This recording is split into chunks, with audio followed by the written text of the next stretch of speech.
tahu kebutuhanku yang terdalam, yang terdalam.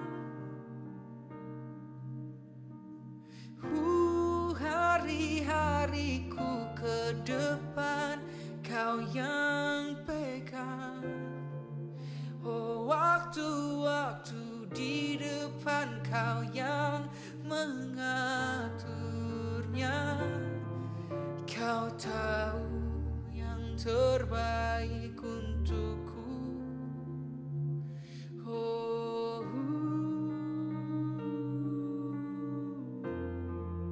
ku berserah, ku percaya.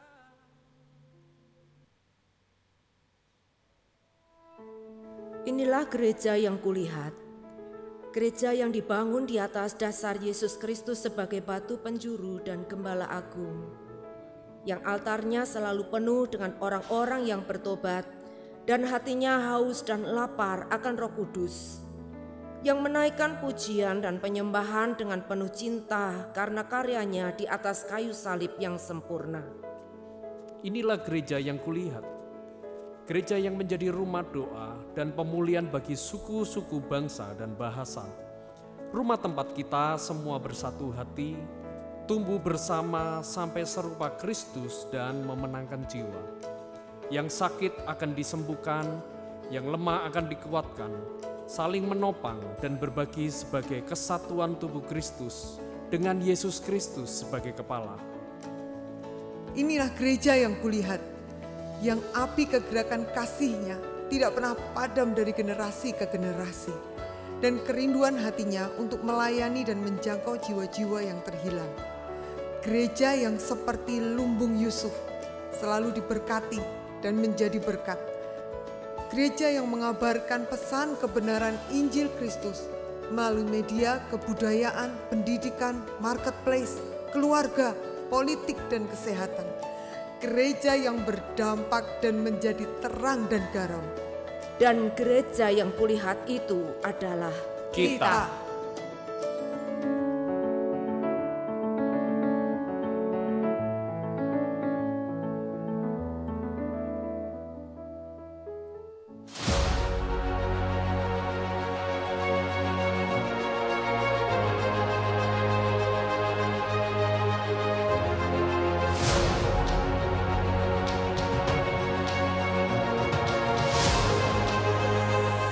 Tahukah saudara bahwa Tuhan sangat mengasihi saudara dan saya dengan kasih tanpa syarat.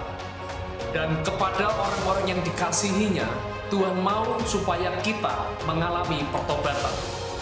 Sebab dengan pertobatan, Tuhan akan mencurahkan segala berkat, segala pemulihan dengan tanpa batas. Apakah kita bersedia dan apakah kita siap untuk menerima berkat Tuhan yang lebih luar biasa lagi? Shalom, selamat pagi saudara yang saya kasih. Shalom, shalom, haleluya. Saya sangat sukacita lihat wajah orang-orang yang mencari Tuhan dan mengutamakan Tuhan di minggu pagi hari ini. Saya percaya Tuhan akan melawat kita hari ini. Siapa yang setuju? Katakan amin. Amin. Mari sama-sama kita akan bangkit berdiri, kita akan berdoa terlebih dahulu dan kita akan memulai ibadah kita pagi hari ini. Tuhan Yesus, di minggu pagi ini kami memberikan Tuhan tempat yang utama, mencari Tuhan terlebih dahulu. Kami percaya Tuhan janji, siapa saja yang mencari Tuhan dengan bersungguh hati, Tuhan itu berkenan untuk ditemui. Kami percaya pagi hari ini Engkau menemui setiap kami. Itu sebabnya kami bersukacita, sebab kami tahu, kami yakin Engkau melawat kami hari ini. Di dalam nama Tuhan Yesus yang siap terima lawatan Tuhan, mari sama-sama kita katakan amin. Mari sama-sama sorak-sorai buat Tuhan kita. Haleluya. Katakan jalan serta Yesus. Jalan serta Yesus. Jalan sertanya setiap hari. Jalan serta Yesus. Serta Yesus selamanya. Katakan jalan. Jalan serta Yesus. Jalan sertanya setiap hari. Jalan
kuasa Dia yang membela hidup kita. Amin.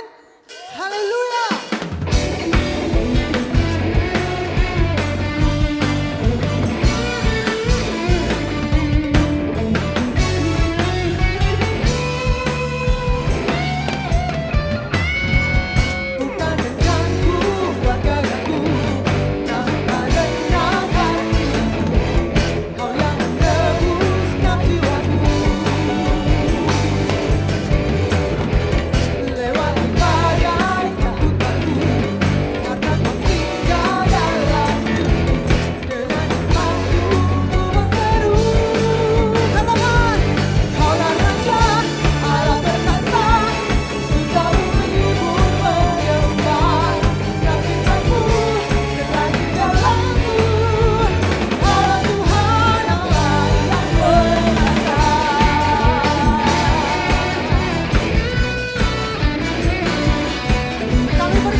Yuk kita akan sama-sama masuk dalam hadirat Tuhan, lebih lagi izinkan Tuhan melawat kita pagi hari ini.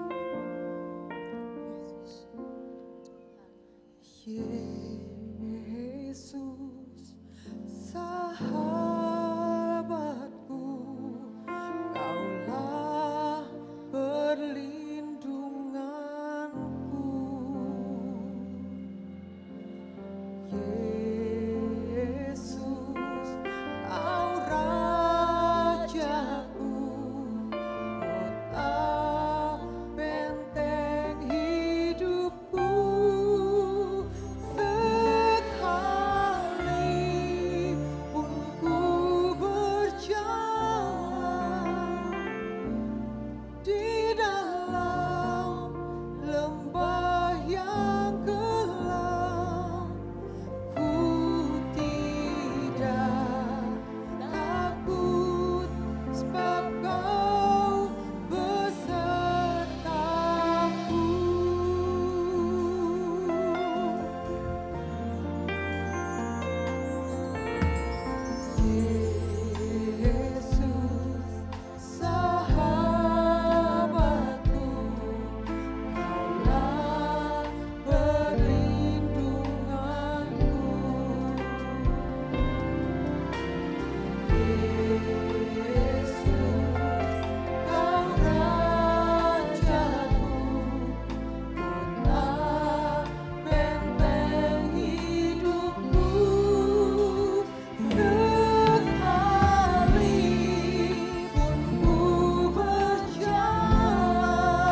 Ada yang butuh pertolongan Tuhan, datang di rumah tangganya. Ada masa-masa di mana kita rasanya sudah tidak bisa kalau tidak karena Tuhan. Tapi kalau kita lihat ke belakang, kita tidak takut sebab apa? Tuhan beserta kita. Amin. Saya ingin ajak kita sama-sama bangkit berdiri. Katakan, sekalipun ku berjalan dalam lembah kelam, aku ini tidak takut. Katakan dengan yakin dan percaya, aku tidak takut.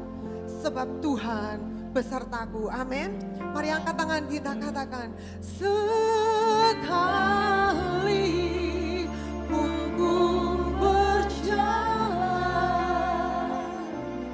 di dalam lembah yang kelam, ku tidak takut. Katakan, ku tidak takut.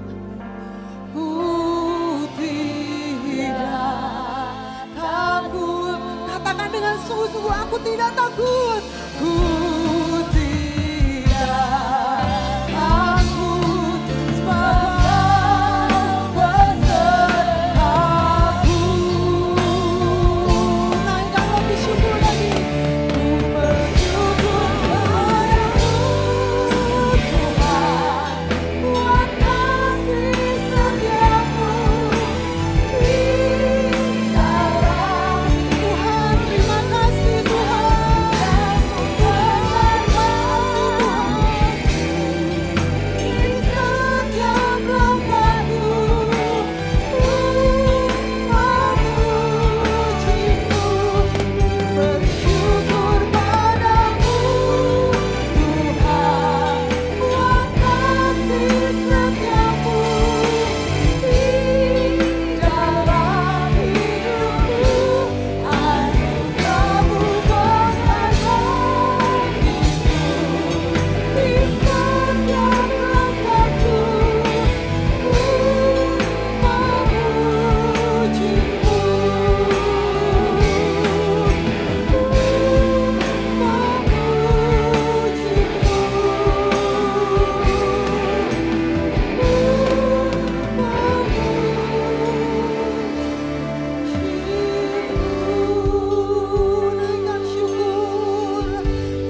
rantai terputus di dalam hadirat Tuhan. Kireba kasih kireba, setiap pintu-pintu tembaga terbuka di dalam hadirat Tuhan. Kiraka seralama syakada alama. Yuk sama-sama bahasa roh. Terima kasih. Katakan bangkit, bangkit diriku ini bangkit, bangkit, bangkit. Terima kasih kiralama. Terang Tuhan terbit, terang Tuhan terbit. Seralama syakada alama. Kiraka seralama. Kirima syakada alama. Yesus, Yesus.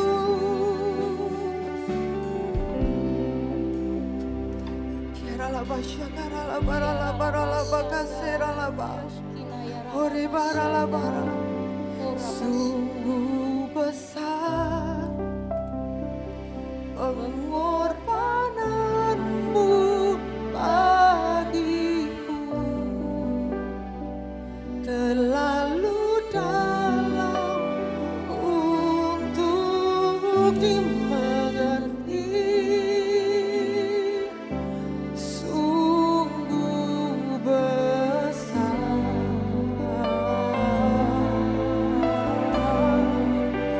sungguh indah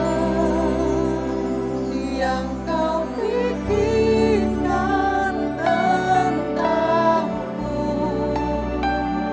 tak terselami bagiku.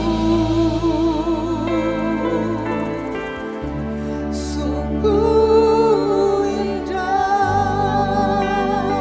Mari sambil pandang Dia, angkat tangan kita.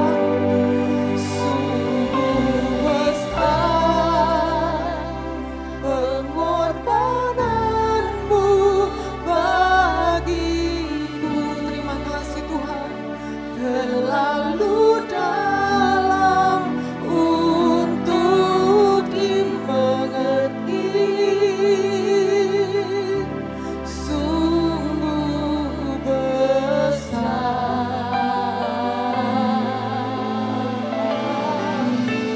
sungguh indah yang kau pikirkan tentangku, tak terselami bagiku.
Terima kasih Tuhan. Apa yang Kau pikirkan tentang kehidupan kami Tuhan, sungguh kami tidak bisa melampaui. Kami tidak akan pernah bisa mengerti betapa baik, betapa kasih-Mu, betapa perhatian-Mu, pemeliharaanmu begitu sempurna Tuhan dalam setiap kehidupan kami. Dan biarlah pagi hari ini Tuhan, waktu kami ada di dalam hadirat-Mu, kami ini senantiasa Tuhan terbuka hati kami Tuhan. Kami mau mengizinkan Tuhan bicara dalam setiap kehidupan kami. Biarlah melalui firman-Mu Tuhan, Engkau yang memberikan terang itu. Sehingga semua yang kotor, semua yang tidak berkenan, semua hal yang menyimpang, yang tidak sesuai dengan apa yang Tuhan mau, biarlah Tuhan ambil, Tuhan angkat semuanya. Biarlah pagi hari ini Tuhan, kami duduk diam dan kami memiliki hati yang lembut. Kami memiliki roh yang taat untuk Tuhan bisa koreksi dalam setiap kehidupan kami. Dan berbicaralah ke dalam setiap hati kami dan kami siap mendengar apa yang Tuhan mau bicara. Kami sungguh bersyukur buat pagi hari ini. Di dalam nama Yesus, haleluya, amin. Shalom, silakan duduk Bapak Ibu Saudara. Puji Tuhan pagi hari ini. Di bulan Februari saudara kita bisa beribadah kembali. Saya menyapa buat saudara juga yang ada di rumah pada hari ini yang mengikuti ibadah online. Kita akan beribadah pagi hari ini dengan disertai dengan perjamuan kudus. Karena itu Bapak Ibu Saudara yang ada di rumah, saudara bisa mempersiapkan anggur dan roti dan penggantinya jika saudara tidak memiliki anggur dan roti. Puji Tuhan, hari ini saya akan mau sampaikan firman tentang reverse. Bisa tolong ditampilkan? Ya, reverse. Apa arti kata reverse? Reverse adalah berbalik. Ya, bulan ini kita akan belajar firman Tuhan tentang pertobatan. Katakan pertobatan. 1, 2, 3. Pertobatan. Amin. Ya. Nah, saudara mari kita buka dalam 2 Tawarik 7 ayat yang ke-13. 2 Tawarik 7, kita akan baca nanti ayat 13 dan 14, tapi kita baca dulu ayat yang ke-13. 2 Tawarik 7 ayat ke-13, demikian firman Tuhan. Bila mana aku menutup langit sehingga tidak ada hujan, dan bila mana aku menyuruh belalang memakan habis hasil bumi, dan bila mana aku melepaskan penyakit sampar di antara umatku. Ya, saudara, apa yang tertulis di ayat 13 ini adalah keadaan dunia hari-hari ini saudara ya. Jadi jauh sebelum pandemi ini ada, jauh sebelum bencana-bencana yang terjadi, ternyata firman Tuhan sudah tulis saudara ya. Di Tawarik 17 dikatakan Tuhan mengizinkan langit ini tertutup, nggak ada hujan. Ya, ada banyak belalang yang memakan habis dan terjadi penyakit sampar. Ya. Ini bicara tentang apa? Langit yang tertutup selalu berbicara tentang doa-doa yang gak terjawab saudara. Berapa banyak hari-hari ini banyak orang berseru kepada Tuhan. Dan seolah-olah surga tertutup, langit tertutup, doa-doa gak dijawab saudara. Ya, gak ada hujan dikatakan. Ya, bukan berarti gak ada hujan hari ini banjir saudara ya. Berapa hari ini banjir, bukan saudara. Gak ada hujan bicara tentang sesuatu yang kering. Semakin lama semakin kering, saudara boleh sebutkan. Ya. Apa saja sektor kehidupan yang tidak mengalami kekeringan saudara ya. Sektor bisnis, sektor pariwisata, apalagi saudara ya. Bahkan sampai hubungan keluarga, rumah tangga, masa depan, semuanya mengering saudara. Sepertinya gak ada hujan. Tuhan juga izinkan belalang terjadi. Belalang bicara tentang yang memakan habis hasil bumi ya. Semua harta habis. Saudara kalau tahu gara-gara pandemi satu ini saudara ya, keuangan dunia, keuangan negara ini kolaps semua, hancur semua ya. Digelontorkan triliunan rupiah hanya untuk menolong pandemi orang-orang yang terkena corona. Ya, kalau saudara tahu APBN, belajar tentang APBN negara. Dulu APBN dipakai untuk membangun saudara ya. Hari ini hampir 70% APBN dipakai untuk apa? Untuk ngobati saudara. Harta habis, kan ada belalang sepertinya. Dan yang keempat terjadi sampar di muka bumi ini. Sampar selalu berbicara tentang kematian saudara. Ya, kematian wabah, kematian yang gak cuma 1-2 orang. Tapi ribuan bahkan ratusan ribu, jutaan orang di seluruh dunia. Bencana ini terjadi di seluruh dunia, bukan cuma di Indonesia. Kenapa saudara? Karena ternyata di ayat yang 19 sampai yang ke-22, kalau saudara buka Alkitab saudara, ya 2 Tawarik 7 ayat 19 sampai 22, demikian firman Tuhan.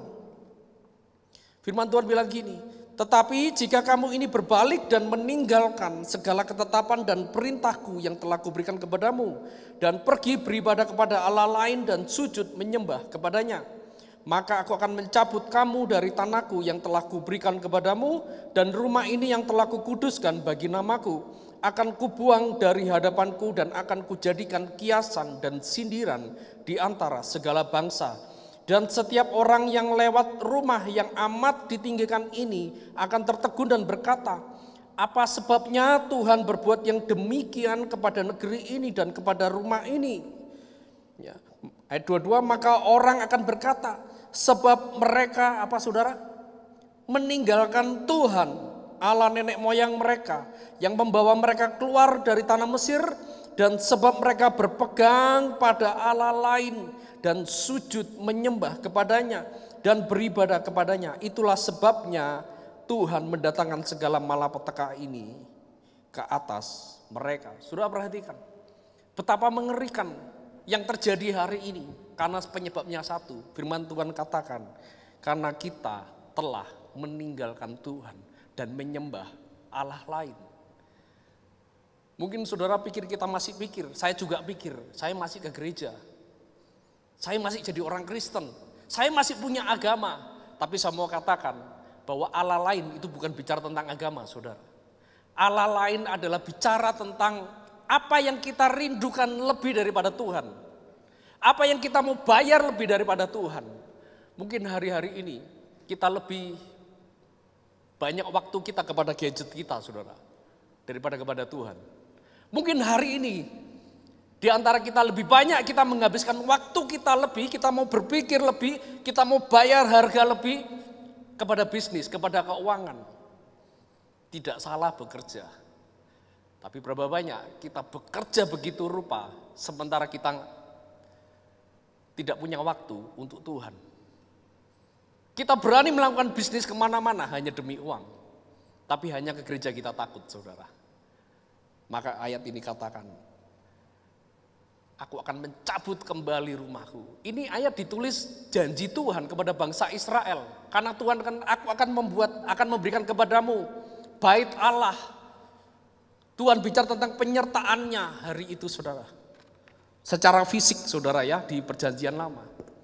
Tapi Tuhan bilang gini, jika kamu meninggalkan aku akan cabut kembali.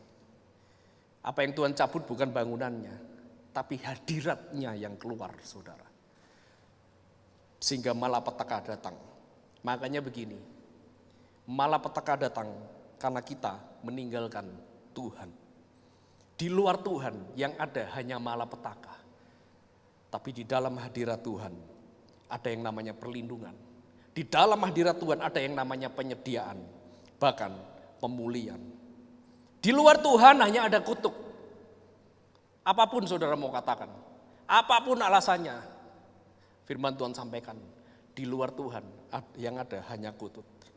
Tapi di dalam Tuhan semua berkat sorga akan dilimpahkan dalam hidup kita.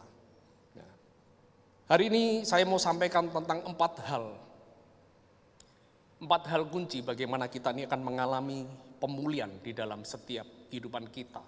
4 hal yang akan membawa kita kembali untuk kita mengalami berkat Tuhan. Kita buka dalam 2 Tawarik 7 ayat 14. 2 Tawarik 7 ayat 14, demikian firman Tuhan.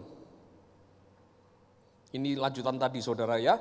Dan umatku yang atasnya namaku disebut, merendahkan diri, berdoa dan mencari wajahku, lalu berbalik dari jalan-jalannya yang jahat, maka aku akan mendengar dari surga dan mengampuni dosa mereka, serta memulihkan negeri mereka. Hal yang pertama, saudara, yang Tuhan mau kita kerjakan, yang Tuhan mau supaya kita kembali, supaya Tuhan bisa memulihkan dalam hidup kita. Yang pertama adalah kembali dimiliki oleh Tuhan. Firman Tuhan dikatakan, dan umatku yang atasnya namaku disebut. Ini penting sekali, bahwa kita harus sadar, kita ini adalah milik Kristus. Amin, saudara. Bukan sekedar Kristen, bukan sekedar karena kita punya kalung salib, saudara, ya. Atau mungkin masker kita ada gambar salibnya saudara ya. Bukan, menjadi milik Kristus itu apa? Menjadi milik Kristus itu adalah bagaimana hidup kita nih punya tanda meterai darah. Ini yang pertama saudara. Dimiliki oleh Kristus atau tanda menjadi milik Kristus. Karena ada meterai darah di dalam setiap kehidupan kita. Meterai darah ini diberikan Tuhan. Yesus mati di atas kayu salib 2000 tahun yang lalu. Apa yang dia curahkan? Tubuh dan darahnya. Darah sebagai meterai. Meterai perjanjian. Bahwa di mana ada tanda darah di ambang pintu rumahnya. Ambang pintu rumah bicara tentang kehidupan kita saudara. Ya. Maka rumah itu adalah milik Tuhan. Malam itu sebelum bangsa Israel keluar dari Mesir. Setiap rumah yang gak ada ambang darahnya saudara. Malaikat maut masuk dan membunuh. Terjadi kematian, terjadi sampar saudara. Terjadi tulah malam hari itu saudara. Tapi kepada setiap rumah yang ada tanda darahnya di atas hidupnya saudara. Malaikat maut tidak berhak untuk masuk.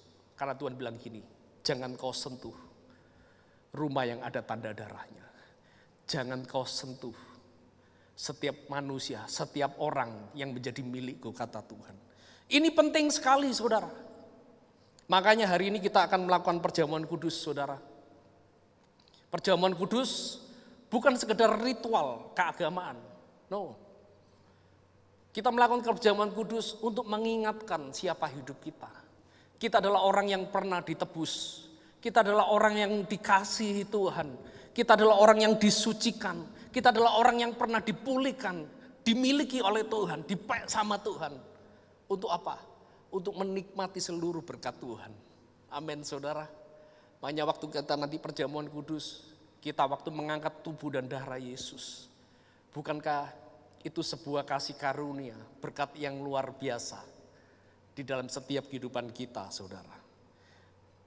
Kita buka Galatia 5 ayat yang ke-24.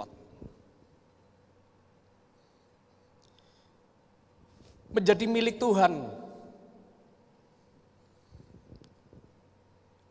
Dikatakan Galatia 5 ayat 24, barang siapa menjadi milik Kristus Yesus, ia telah menyalibkan daging dengan segala hawa nafsu dan keinginannya. Banyak orang merasa bahwa kalau dia orang Kristen, anak Tuhan, kalau dengan aksesoris Kristen saudara ya, di mobilnya ada tanda salibnya, ada kalungnya digantung-gantung, pakai kalung salib kemana-mana ya. Kalau zaman dulu bawa Alkitab kemana-mana saudara ya. Atau mungkin hari ini kalau ngomong selalu haleluya, puji Tuhan, haleluya. Ya, belum tentu dia orang Kristen. Sebab firman Tuhan ajarkan, setiap orang yang menjadi milik Kristus dikatakan, ini salah satu syaratnya. Ia harus menyalibkan kedagingannya, menyalibkan hawa nafsunya. Minggu lalu kita belajar dari Ibu Gembala sudah sampaikan bagaimana kita menyalibkan kedagingan kita. Kedagingan bicara tentang perbuatan daging, keinginan dosa.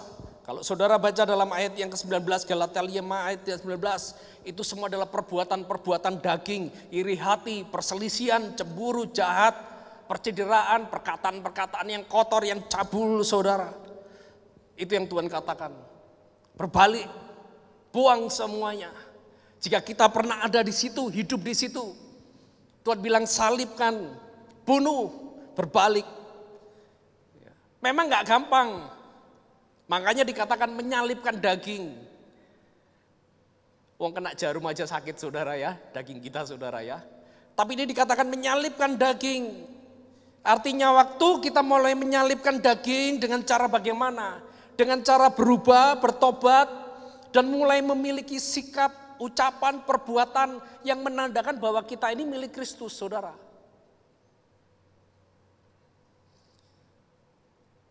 Saudara, kalau saya ngaku saya sebagai hamba Tuhan, pendeta, tapi sementara kehidupan saya di luar suka nipu orang, ya, perkataannya kotor, suka omong-omong kotor, saudara ya, suka nyebut nama-nama binatang kepada keluarga, istri dan anak-anak. Kira-kira pantas enggak kalau saya bilang saya ini hamba Tuhan? Enggak pantas saudara. Ya. Makanya inilah kehidupan kita sesungguhnya. Ya. Waktu kita menjadi milik Kristus, izinkan Roh Kudus ada dalam setiap kehidupan kita. Kita mulai bersihkan, kita mulai tanggalkan semua kebiasaan buruk. Kalau kita bicara yang baik, saudara. Bukan bicara yang kotor, itu tanda milik Kristus. Kalau kita punya perkataan yang membangun, ya, bukan perkataan yang menggosip, itu tanda bahwa kita milik Kristus, saudara. Kalau ada orang susah, ya, kita punya belas kasihan, bukan malah menindas. Mentang-mentang dia karyawan pegawai kita, ya, dia butuh, saudara, kita bisa tindas. Enggak, saudara, justru karena kita milik Kristus, kita punya belas kasihan untuk menolong, saudara. Ya. Kalau ada orang menyakiti dalam kehidupan kita, ini kalau milik Kristus, mengampuni, saudara. Melepaskan pengampunan, bukan membalas dendam. Amin, saudara. Ya. Kalau kita milik Kristus, tanda bahwa kita milik Kristus, bahwa kita punya perbuatan-perbuatan yang terang, perbuatan-perbuatan yang kudus dan memuliakan Tuhan. Bukan perbuatan-perbuatan yang gelap dan perbuatan yang kotor atau kudis, saudara, ya. Yang kedua, saudara, Tuhan katakan merendahkan diri dan umatku yang merendahkan diri. Kita buka dalam Yehezkiel 36 ayat yang ke-26. Apa sih arti merendahkan diri? Yehezkiel 36 ayat 26 dikatakan, kamu akan kuberikan hati yang baru dan roh yang baru di dalam batinmu, dan aku akan menjauhkan dari tubuhmu hati yang keras, dan kuberikan kepadamu apa, saudara? Hati yang taat. Kerendahan hati bukan sekedar melalui perkataan, tapi dimulai dari hati yang taat, hati yang lemah lembut, hati yang bisa dibentuk sama Tuhan. Selama kita nggak punya hati yang lemah lembut, kita nggak pernah minta kepada Tuhan, Tuhan berikan aku nih hati yang bisa dibentuk. Percayalah, tidak akan pernah terjadi pertobatan di dalam setiap kehidupan kita, saudara. Sebab pertobatan yang pertama adalah waktu kita nih punya hati yang taat, hati yang lemah lembut kepada Tuhan. Kapan itu terjadi? Bagaimana waktu kita ini mungkin kita ditegur oleh pemimpin kita, pemimpin rohani kita, atasan kita, saudara. Ini kalau orang hatinya lembut, saudara, ya. Kalau dia ditegur, dia mengkoreksi dirinya sendiri, bukan membela diri, saudara. Ya. Kalau diingatkan pasangan, mungkin saudara sebagai suami, saudara salah gitu ya. Dan tiba-tiba istrimu datang mengingatkan, ya. Ini kalau orang hatinya lembut, saudara. Dia bertobat, bukannya tambah kumat, ya. Lalu berapa banyak suami-suami kalau diingatkan istrinya malah tambah kumat, saudara, ya. Bukannya bertobat, saudara. Tapi orang suami-suami pria-pria yang hatinya lembut, yang punya roh yang taat, dia akan bertobat. Kalau diingatkan anak-anak, saudara, ya. Kalau orang yang hatinya lembut, dia berubah, bukan emosi. Berapa banyak seringkali kita ini gengsi sebagai orang tua, ya, diingatkan anak muda, diingatkan bahkan anak kita, saudara, ya, kita sakit hati, saudara, ya. Kita pikir, kamu siapa? Kamu gak pengalaman, kamu gak ngerti. Kita bukannya bertobat, kita bukannya berubah, malah kita semakin emosi. Dan orang yang hatinya taat, kalau diingatkan, ditegur firman, semakin bersuka cita. Firman Tuhan bilang gini, ya. Lukas 14 ayat yang ke-11. Lukas 14 ayat 11 bilang gini, sebab barang siapa meninggikan diri, ia akan direndahkan. Dan barang siapa ia merendahkan diri, ia akan ditinggikan. Firman Tuhan bilang gini, barang siapa yang merendahkan diri, ia akan ditinggikan. Artinya begini, saudara, kalau kita ini merendahkan diri, kita mengakui kesalahan kita ditegur oleh pasangan, kita punya hati yang lembut, kita, oh iya, aku salah ya, Mah, ya. Oh iya Pak, gitu ya, aku salah ya. Artinya apa saudara? Waktu kita bertobat, firman Tuhan, kita akan semakin ditinggikan. Saya beri contoh begini. Orang yang jatuh dalam dosa, punya kesalahan dialah orang seperti yang di bawah saudara. Dan firman Tuhan bilang, orang yang merendahkan hatinya, ya, maka dia akan ditinggikan. Dia akan semakin naik. Next level. Salah lagi, punya kesalahan lagi, dia merendahkan hatinya, mau bertobat, mau dikoreksi, firman Tuhan bilang dia akan diangkat Tuhan, naik lebih lagi. Tapi waktu dia nggak mau dikoreksi, dia semakin sombong saudara. Ditegur pemimpin sakit hati, ditegur oleh anaknya, ya kecewa saudara. Maka Tuhan bilang dia akan direndahkan. Tapi barang siapa merendahkan, dia akan ditinggikan. Saudara lihat, orang yang ada, waktu saya ada di atas sini, ya, saya bisa melihat pemandangan yang lebih indah daripada waktu saya di bawah. Waktu saya di bawah, mungkin saya bisa kena banjir, saudara ya. Saya bisa hanyut. Tapi waktu saya di atas, saya bisa selamat. Dan siapa yang bisa selamat? Adalah orang-orang yang rendah hati, yang akan dibawa naik Tuhan. Waktu di bawah mungkin terjadi macet, masalah persoalan, frustasi saudara. Kesini macet, kesana macet, jalanan macet semua. Menyerah karena ada di bawah, gak bisa melihat jauh. Tapi waktu saya di posisi di atas, karena dibawa naik sama Tuhan, sekalipun di bawah macet, saya bisa melihat, di sana ternyata kosong. Ternyata macetnya cuma di depan, nggak apa-apa. Ayo semangat jalan terus, karena saya di atas. Saudara bisa nangkap saya? Bagaimana orang yang dibawa naik Tuhan, dia akan pasti bisa mengatasi, melampaui segala badai. Seperti Raja Wali. Waktu terjadi badai, waktu dia di bawah awan terjadi badai, apa yang dia lakukan? Dia naik, melampaui awan. Dan tahukah saudara, sekalipun di bawah badai luar biasa besar, tapi kalau dia ada di atas awan saudara, itu tenangnya luar biasa saudara. Makanya kita perlu bertobat hari-hari ini. Punya hati yang bertobat, punya hati yang lembut, punya hati yang taat saudara. Yang setuju katakan amin saudara. Yang ketiga saudara, saya minta pemain musik bisa kembali ke depan. Yang ketiga adalah orang yang berdoa, kembali berdoa dan mencari wajahku, kata Tuhan. Berapa banyak kalau kita mendengar kata doa, ya gereja mendengar kata doa, kita orang Kristen mendengar kata doa, jujur kita alergi saudara. Bukan kita nggak mau, alergi, gatel rasanya Pak. Ya oke lah, tapi kayak nggak enak gitu loh Pak. Ini kata doa. Tahukah saudara bahwa kata doa adalah seperti mencari wajah Tuhan. Saya mau sampaikan begini. Anak saya kalau saya panggil saudara ya, saya WA, ayo kumpul semua di meja makan. Gak usah tunggu 1-2 menit. Kalau hari itu mereka gak ngapa-ngapain, langsung kami semua kumpul saudara. Mereka gak keberatan ketemu saya, ngobrol sama saya. Kenapa?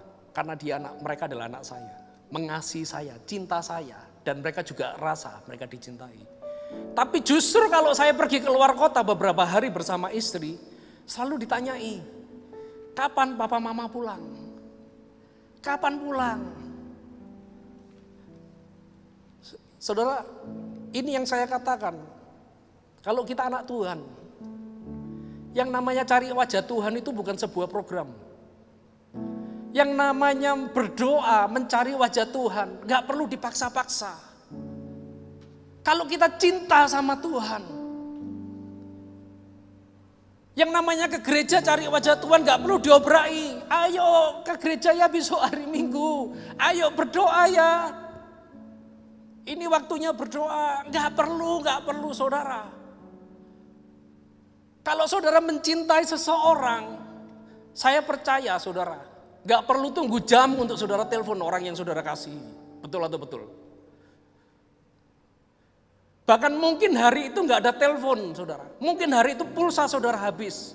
Tapi kalau orang yang namanya kangen sama orang yang dicintainya saudara, dia akan bayar apapun supaya bisa ketemu.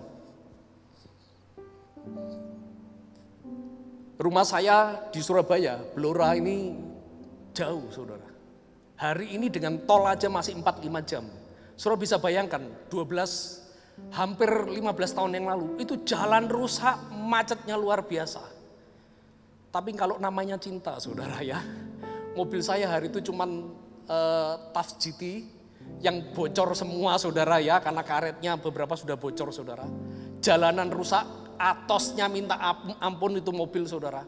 Tapi kalau yang namanya cinta, mau berangkat kapanpun, tengah malam dilakoni saudara. Saya juga nggak tahu hari itu kok bisa. Ya karena namanya cinta. Waktu kita cinta sama Tuhan, yang namanya ngobrol itu nggak bisa 1 menit, 2 menit. Ya. Bahkan salah sambung aja bisa 2 jam loh saudara kalau namanya cinta. Saudara betul ya. Saudara mau telepon teman saudara salah pencet. Telepon pacar saudara. Salah sambung. Tapi 2 jam saudara. Karena namanya cinta saudara. Nggak perlu diingatkan. Lah, kenapa kita harus berdoa? Mungkin kita pikir, kenapa Pak harus kita berdoa? Apakah Tuhan lupa dengan janjinya? Saya mau katakan enggak. Dia Tuhan, dia enggak perlu diingatkan janjinya, dia enggak perlu diingatkan untuk menolong kita. Dia Tuhan, dia ingat. Bahkan sebelum kita berdoa, dia sudah lakukan. Tapi saya mau katakan, yang namanya doa itu adalah justru mengingatkan hidup kita. Bahwa ada Tuhan yang sanggup menolong kita. Bahwa ada Tuhan yang selalu menyertai kita. Kita nggak perlu khawatir, kita nggak perlu takut. Tuhan yang siang dan malam wajahnya selalu mencari merindukan setiap hidup kita. Makanya kita nggak perlu khawatir akan apapun yang terjadi dalam dunia ini. Kenapa? Waktu kita nggak khawatir, makanya kita nggak lari kepada dosa. Berapa banyak orang karena khawatir, karena takut, dia lari kepada perdukunan. Dia lari kepada kekuatan manusia. Kepada kuasa-kuasa gelap. Karena dia khawatir. Karena dia nggak sadar bahwa ada Tuhan yang menyertai. Berapa banyak karena orang khawatir. Dia nggak sadar ada Tuhan yang sanggup menolong. Frustasi. Melakukan hal-hal yang nggak benar, nggak baik. Bunuh diri. Bercerai, pernikahan-pernikahan yang bercerai. Karena udah frustasi. Lari dari rumah. Anak-anak muda lari kepada narkoba. Karena melihat orang tuanya yang rumah yang hancur berantakan, gak ada lagi damai. Sementara dia merasa bahwa hopeless lah hidup saya ini udah saya lebih baik lari kepada narkoba. Lari kepada seks bebas, lari kepada pergaulan-pergaulan yang gak benar. Karena itu firman Tuhan katakan, jadilah tenang dan berdoalah. Karena pada waktu kita berdoa, apa yang terjadi? Yeremia 29 ayat 13 sampai 14, ini yang luar biasa. Yeremia 29, 13, 14. Ini yang terjadi waktu kita berdoa, saudara. Dan apabila kamu berseru dan datang untuk berdoa kepadaku, maka aku Tuhan akan mendengarkan kamu. Apabila kamu mencari aku, kamu akan menemukan aku. Apabila kamu menanyakan aku dengan segenap hati, menanyakan aku segenap hati ini, saya pikir gini, Tuhan mana ya Tuhan? Tuhan kenapa kok masalahku ini seperti ini Tuhan? Ini menanyakan dengan segenap hati, bukan sekedar main-main saudara ya. 14 dikatakan, aku akan memberi kamu menemukan aku, demikian firman Tuhan. Dan aku akan apa saudara? Apa saudara? Yang keras 1, 2, 3. Memulihkan keadaanmu dan akan mengumpulkan kamu dari antara segala bangsa. Dan dari segala tempat kemana kamu telah kucerai-beraikan, demikian firman Tuhan. Dan aku akan mengembalikan kamu ke tempat yang dari mana aku telah membuang kamu. Saudara lihat. Mungkin kita takut kalau berdoa. Apakah jangan-jangan Tuhan gak dengar saya ya? Karena dosa saya banyak. Jangan-jangan Tuhan gak dengar saya ya. Siapa saya ini? Lah ini saudara. Karena kita gak sadar kita ini milik Tuhan. Tapi waktu kita sadar kita milik Tuhan. Waktu kita sadar bahwa Tuhan selalu mengasihi dalam hidup kita. Dan waktu kita sadar kita selalu berdoa karena ada kuasa yang lebih besar menolong kita. Firman Tuhan ini, anytime, kapanpun kamu berseru, nak. Kapanpun kamu mencari aku akan memberikan diriku supaya kamu bisa menemui aku. Saudara tahu ya, ada sebuah film saya suka judulnya, Kejarlah Aku, Kau Kutangkap. Waktu kita mengejar Tuhan, Tuhan itu tidak lari kemana-mana. Justru Tuhan itu lari kepada dalam hidup kita. Dia sedang memberikan dirinya untuk dipeluk, untuk ditangkap. Dan firman Tuhan katakan, aku akan memulihkan, aku akan mengumpulkan kembali. Mungkin ada berkat-berkat yang tercerai-berai. Mungkin ada tahun-tahun yang hilang, ada masa-masa yang sulit, yang itu kehilangan. Tuhan katakan, aku akan mengembalikan.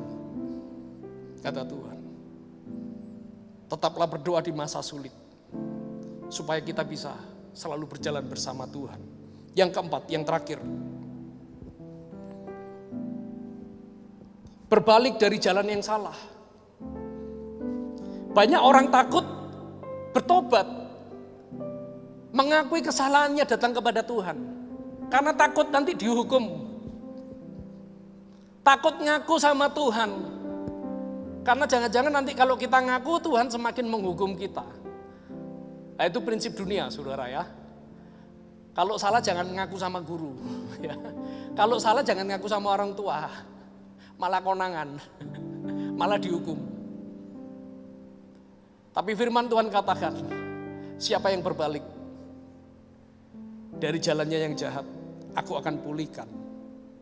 Nah, seringkali kita ini takut mengaku kepada Tuhan, jujur kepada Tuhan, mengakui segala kelemahan, kesalahan dalam hidup kita. Mungkin kita sudah salah berucap, kita mungkin sudah pernah kurang ajar sama orang tua, mungkin kita sudah melakukan menyakiti saudara kita, mungkin kita sudah pernah merugikan teman kita, dan kita sadar itu salah sehingga membawa kutuk dalam setiap kehidupan kita. Saya mau katakan, ayo datang sama Tuhan supaya kita ngalami pemulihan kembali. Justru kalau semakin kita lari kepada Tuhan, semakin bencana itu datang, semakin kutuk itu terjadi dalam setiap kehidupan kita. Saya teringat cerita bagaimana tentang anak bungsu ini yang berdosa, dikatakan. Dia berfoya-foya, sehingga apa yang terjadi? Waktu dia pergi, kutuk ini terjadi. Kutuk kekeringan, kutuk belalang, hartanya habis saudara. Ya, langit tertutup. Dia minta makan saudara ya. Ampas babi, gak dikasih saudara. Sehingga dia ampas babi aja, sampah, dia harus curi-curi. Itu bicara tentang langit yang tertutup saudara.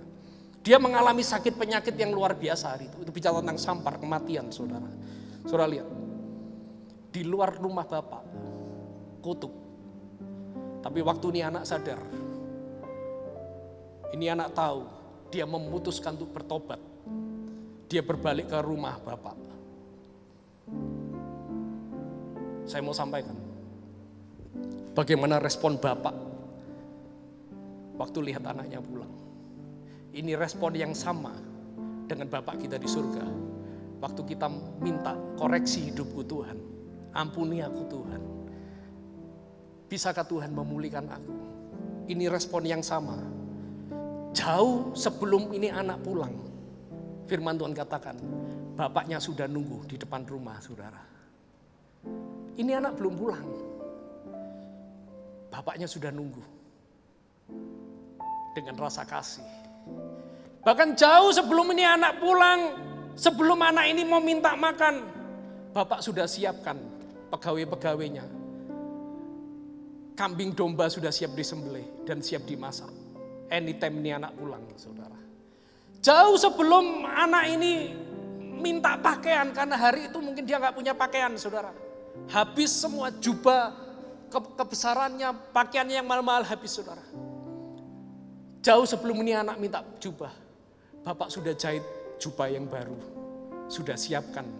Hari itu mungkin bapaknya duduk, sambil dia bawa nampan, isinya jubah, isinya kasut, isinya cincin, metereh, bahwa dia anakku. Jauh sebelum kita datang kepada Tuhan, Dia sudah sediakan pemulihan rumah tangga, pemulihan ekonomi, pemulihan batin kita, pemulihan masa depan kita. Mungkin katakan, sudah hilang Pak. Sulit untuk dapatkan kembali kebahagiaan seperti dulu. Jangan khawatir. Di rumah Bapak ada banyak. Bapak punya. Sulit Pak, saya sudah kehilangan anak saya kehilangan pasangan saya kehilangan rumah tangga saya. Ya, karena mungkin salah saya, hari itu saya gak bertobat. Saya mau katakan, ayo datang kembali ke Bapak. Kamu miliknya, kita miliknya, kita akan diterima. Ayo kita mencari wajah Tuhan, cari wajah Bapak. Dia bersedia kok ditemui. Jangan takut, jangan khawatir. Ayat terakhir, ini konsep surga tentang pemulihan. Konsep dunia, kalau satu hilang, saudara akan ditukar satu. Betul ya? Saudara beli aqua ini satu, saudara ya. Ada garansinya. Begitu ini jatuh atau terhilang, digaransi. Saudara ngeklaim gitu ya, dikasih berapa saudara? Kalau saudara beli satu, saudara dikasih berapa? Dijoli berapa? Dijoli satu. Betul saudara ya? Tapi surga berbeda. Keluaran 22 ayat yang pertama. Keluaran 22 ayat yang pertama. Demikian firman Tuhan. Apabila seseorang mencuri seekor lembu atau seekor domba dan membantainya atau menjualnya, maka ia harus membayar gantinya, yakni berapa saudara? 5 ekor lembu ganti lembu dan 4 ekor domba ganti domba itu. Saudara lihat. Konsep pemulihan bagi surga. Kalau hilangnya satu, bukan diganti satu. Tapi untuk seekor lembu yang hilang dalam hidup kita, surga sanggup menggantinya dengan 5 ekor saudara. Kalau itu hilang satu domba, surga akan memulihkan dengan 4 ekor domba di dalam setiap kehidupan kita. Bukankah Dia Bapa yang baik, yang mengasihi kita, yang rindu kita ini mengalami reverse, berbalik dari jalan yang jahat. Ya, perlu penyalipan daging, perlu menyalipkan gengsi, menyalipkan ego, perlu merubah cara hidup, perlu bercerai dengan pacar lama kita, saudara, iblis. Perlu bercerai, memutuskan untuk tidak jatuh di dalam dosa, meninggalkan semua tabiat kebiasaan dosa yang enak-enak itu, saudara. Perlu disalibkan. Tapi saya mau katakan, hidup di dalam dosa hanya ada kutuk. Tapi di rumah Bapak ada banyak makanan. Mari sama-sama kita bangkit berdiri, kita datang kepada Tuhan. Kita mau persiapkan perjamuan kudus pagi hari ini. Kita pujikan. Sejauh timur dari barat, Engkau membuang dosaku. Tiada Kau ingat lagi pelanggaranku. Kita datang kepada Tuhan. Buka hati kita. Jauh ke dalam tubir laut, Kau melemparkan dosaku. Tiada Kau perhitungkan kesalahanku.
Mungkin hari ini saudara masih berat untuk meninggalkan dosa saudara.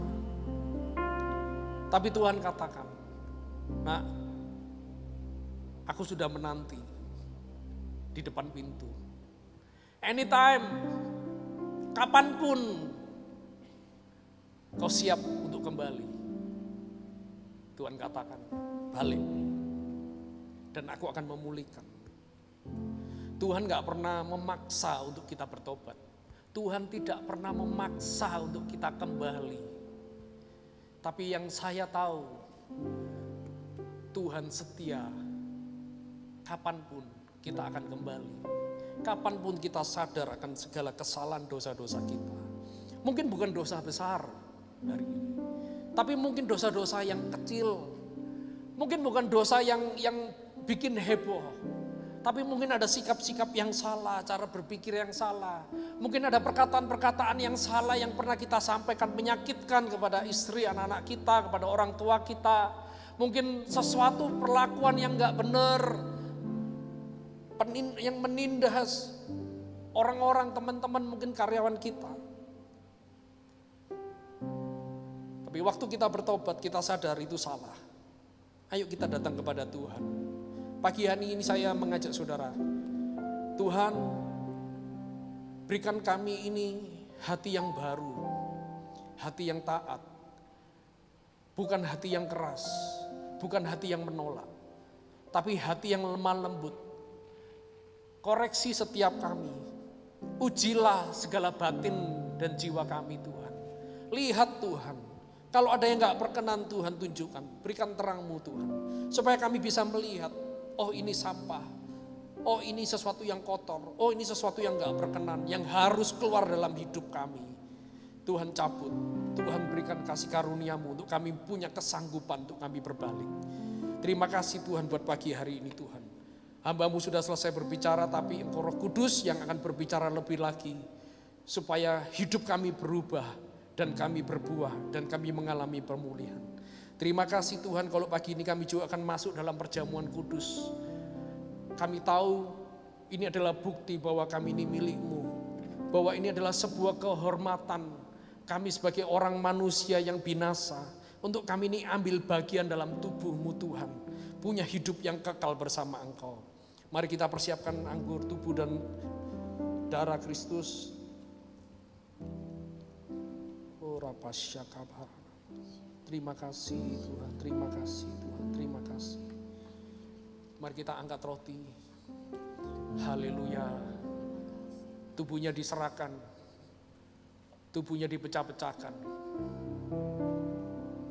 dan dibagi-bagikan kepada orang-orang yang berdosa, kepada setiap kita, agar kita mendapat bagian dalam kerajaan surga.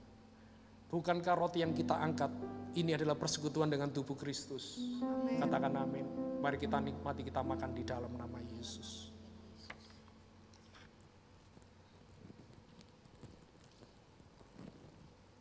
Terima kasih Tuhan. Dan kita angkat anggur di tangan kanan kita. Sambil kita mengucap syukur. Katakan terima kasih Tuhan. Kita telah ditebus dengan darah yang mahal. Kita telah diampuni, kita disucikan, dikuduskan dengan darahnya. Supaya setiap kutuk itu lenyap. Supaya setiap dosa, supaya setiap sakit penyakit disembuhkan. Supaya setiap yang terhilang dipulihkan kembali melalui darahnya. Terima kasih buat darah-Mu Tuhan. Bukan kacauan yang kita angkat ini, yang di atasnya kita mengucap syukur, adalah persekutuan dengan darah Yesus. Amin. Katakan amin. Mari kita minum di dalam nama Yesus. Mari kita naikkan ucapan syukur. Terima kasih Tuhan buat tubuh dan darah-Mu.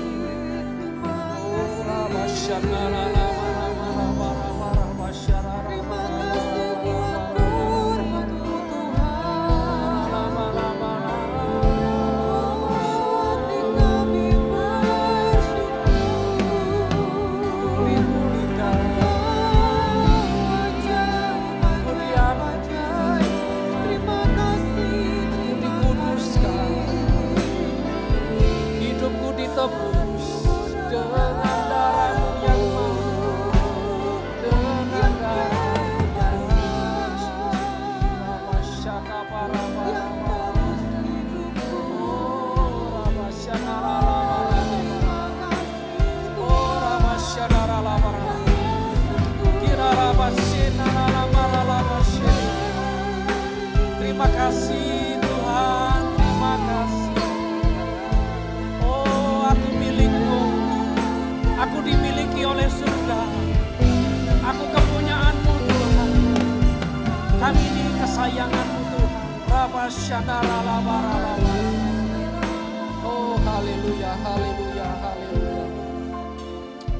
Haleluya, terima kasih Tuhan, terima kasih Tuhan. Tubuh dan darah-Mu ada dalam setiap kehidupan kami. Kami mengucap syukur Tuhan, kami ini milik-Mu Tuhan. Dan senantiasa, bahkan sampai selama-lamanya milik-Mu Tuhan. Terima kasih Tuhan Yesus. Haleluya, haleluya. Amin. Silakan duduk Bapak Ibu Saudara dan kita akan mendengar pengumuman dari multimedia.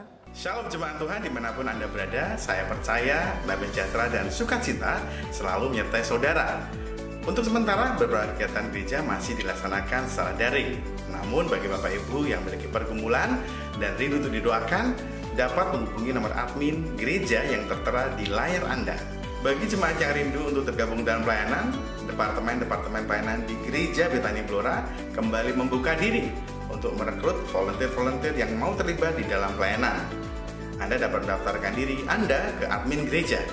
Pelayanan baptisan kembali dibuka sesuai dengan protokol kesehatan. Dimulai di minggu ini dan minggu pertama di setiap bulannya.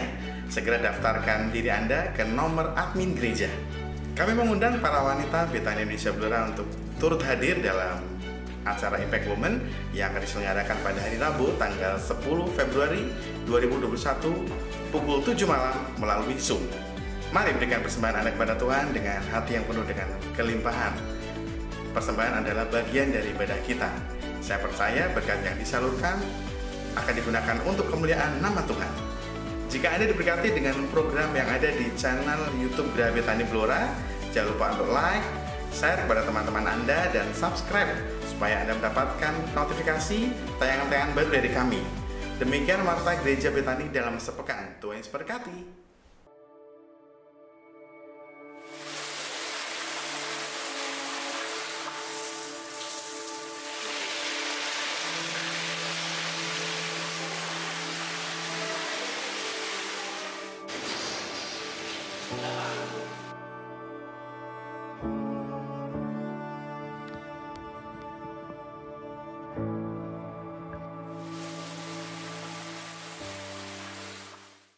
Ya, berapa banyak saudara diberkati Tuhan pagi hari ini, boleh lambaikan tangan, haleluya, puji Tuhan saudara. Ya saudara, untuk baptisan sudah dibuka kembali dan saudara nggak perlu khawatir karena air yang dipakai semuanya sudah diberi kaporit, detol dan segala macam. Kita menerapkan protokol yang begitu ketat saudara ya, sehingga saudara anytime mungkin punya kenalan saudara atau saudara yang rindu belum baptis dan mau memberikan diri dibaptis, saudara bisa mendaftarkan ke sekretariat dan akan dibuka baptisan saudara ya.